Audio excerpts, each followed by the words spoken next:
Alright, it's Mike here. You guys won't see this, but this is probably like the third time I'm trying to play this song. It's about my mom. The first half verse I wrote, I didn't know she had died, and the next day I found out she died, and I wrote the song about her when I was in prison. And bear with me, I haven't played in a while or sang, so hopefully you like it.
Take all the blame.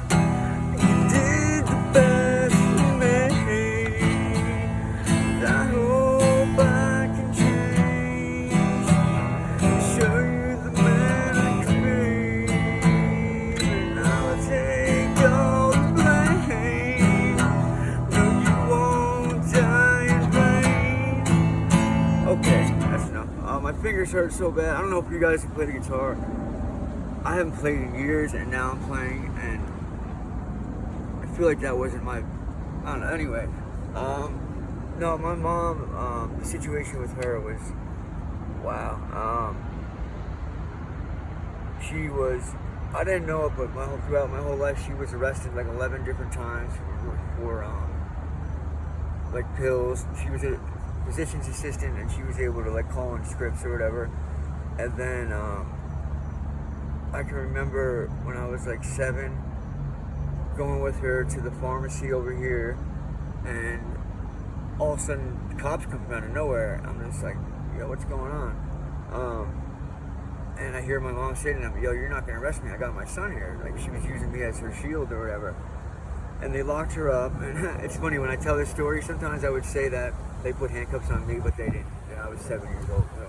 And then I remember when they took me down to the police station, they locked her up, and I remember hearing them say to my dad, it was a Friday afternoon, they're like, listen, if you don't get here within such and such time, this kid's gonna be in DYFS or whatever it's called for the weekend. You gotta get here. And I remember thinking, I'm just like, man, what's that? Is that probably not good, but you know, I was 7, so I knew something was wrong, but my dad made it, and I went home, and then another time I went with her. I guess we were going to court because we went to the courthouse, and she walked into the courtroom, and I remember all of a sudden, like, she said something to someone, and a million cops came, and she actually tried to run and like leave me there. Like, that's fucked up. But I don't think my mom and my dad should have ever had kids. Do I think my life would have been different with? Yes, absolutely, because first off, my dad told me the first thing he did when I was born was check for 10 fingers and 10 toes because my mom was taking so many pills when I was inside of her that he just wanted to make sure that I wasn't retarded or missing anything, whatever. So I think the first time that I took an opiate, I can remember like saying, wow, I wish I could feel like this the rest of my life. And I've been chasing it my whole life. It turned on like a light switch inside of me because I was like preconceived to to be addicted because I was getting them when I was in the womb. And when I tried it, I loved it. I fell in love and I've been paying for it my whole life.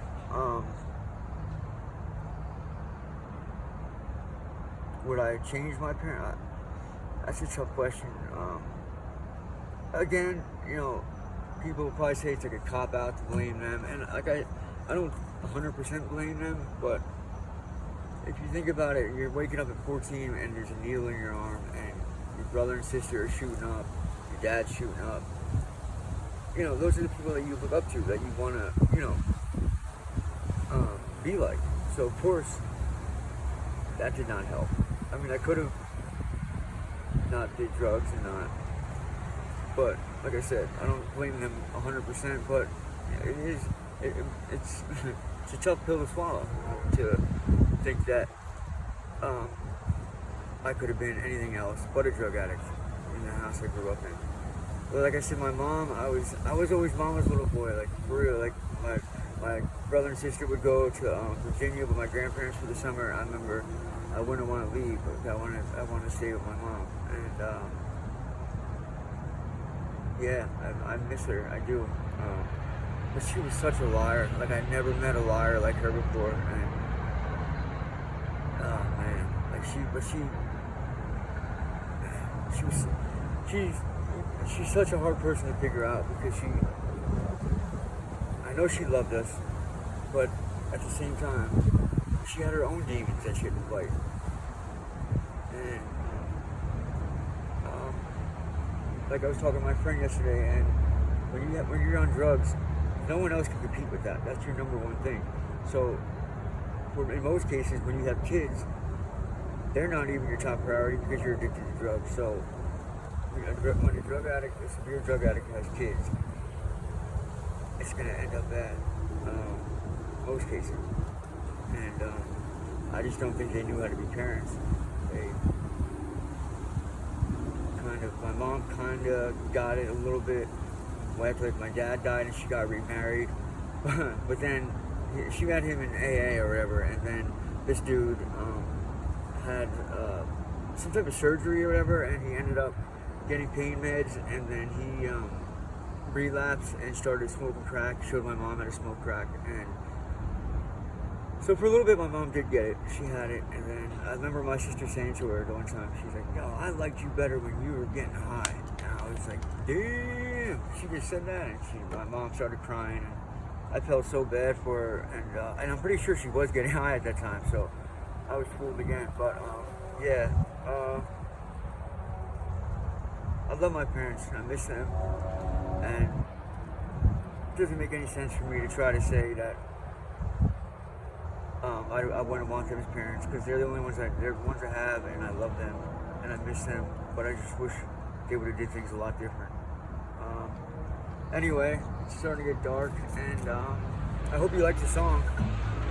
I hope you like listening to me. Thank you for watching, all two of you. No, I'm kidding, but thank you for watching, and please continue to watch and subscribe if you can, and thank you for listening. Until next time, what not to do in life is me.